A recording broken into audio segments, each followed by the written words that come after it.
चाहे कोई आए और जाए, पार्टी से बड़ा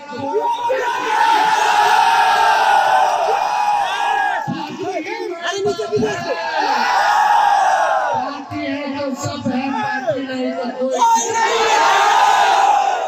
जा करके क्या बोला महुआ में कि पार्टी सब कुछ होता है, पूर्व हम कहे कि पार्टी सब कुछ नहीं होता है, जनता सब कुछ होता है। इश्क, जंग और सियासत में सब कुछ जायज़ है। ये सियासत ही है जहां लालू के दोनों लाल एक दूसरे के खिलाफ बयान दे रहे हैं।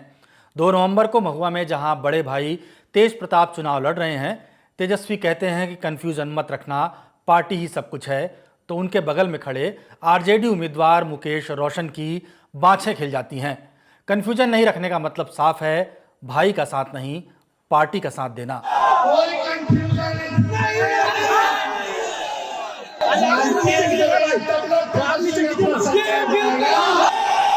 तेजू भैया भी हेलीकॉप्टर लेकर राघवपुर पहुंच ही गए, जहां से तेजस्वी यादव चुनाव लड़ रहे हैं। वो पहले भी राघवपुर का दौरा कर चुके हैं, लेकिन इस बार महुआ में तेजस्वी की रैली के बाद पहुंचे तो सीधा निशाना राघवपुर के विधायक पर लगाया, यानी छोटे भाई तेजस्वी यादव पर।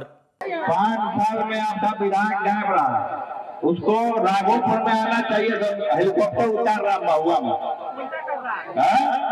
तो हमको मजबूरी में यहाँ राघोपुर में हेलीकॉप्टर उतारना पड़ा। वो एक जगह उतारा, हम 2 जगह उतारा। बार में आएगा नहीं, मदद करेगा नहीं, जनता से हाथ मिलाएगा नहीं, गले मिलेगा नहीं। पुलवा जो बना है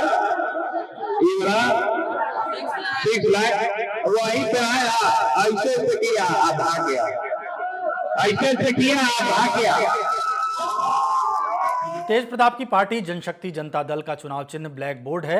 राघवपुर में अपनी पार्टी के उम्मीदवार के लिए ये कहकर वोट मांगा कि जो पढ़ा लिखा होगा वही भला करेगा, तो कुछ लोगों ने इसे भी तेजस्वी से जोड़कर देख लिया।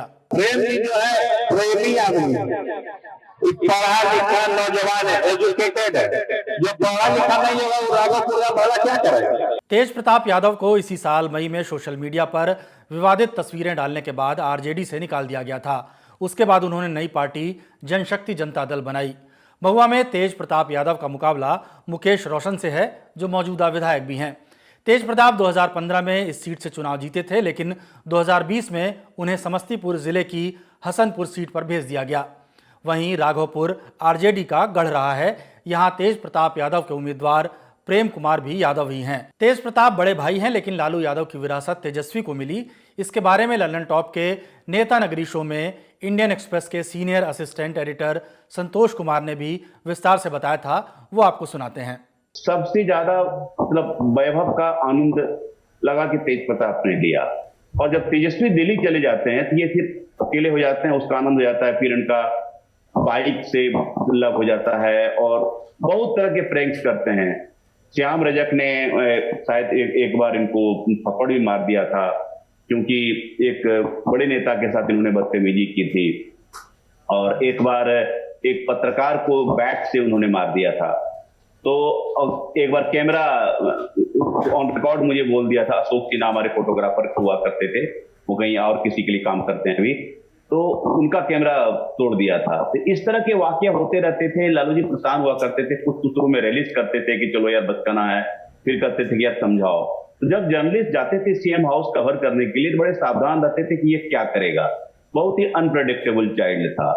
तो वो जैसा मैंने शुरू में कहा कि सीएम हाउस के चमक पर सबसे ज्यादा प्रभाव पड़ा, लेकिन इसका असर लॉन्ग टर्म ये हुआ कि 12th तक पढ़ाई की और नन सीरियसनेस परिवार ने, लालू जी ने चाहे न चाहे उसको देख लिया कि ये नन सीरियस है, और on the contrary Tejashwi serious था।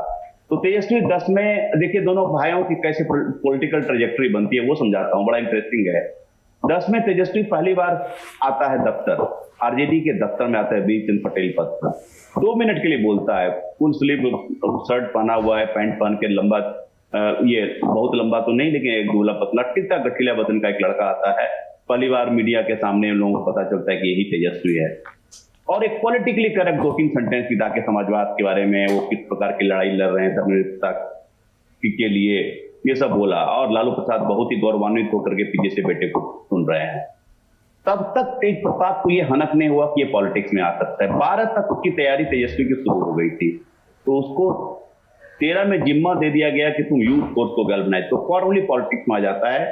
उसके पहले दिल्ली के तुगलक रोड रेजिडेंस में इसकी तैयारी की जाती है, और इस बीच में जब ऑर्डर स्कैम में जब आ जाता है और कोर्ट के केसेस हो जाते हैं, उलझ जाते हैं, कैंपेन करने में दिक्कत होती है, in and out of jail रहते हैं, तब धीरे धीरे तेजस्वी सीन में आते हैं।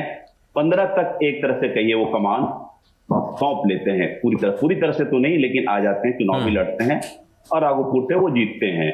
और 20 तक, जब 20 में जब तेजस्वी ने अपने पिता का पोस्टर भी इस्तेमाल नहीं किया और उन्होंने इकोनॉमिक जस्टिस का नारा दिया और 10 लाख नौकरी का वादा करके अपने दम पर मतलब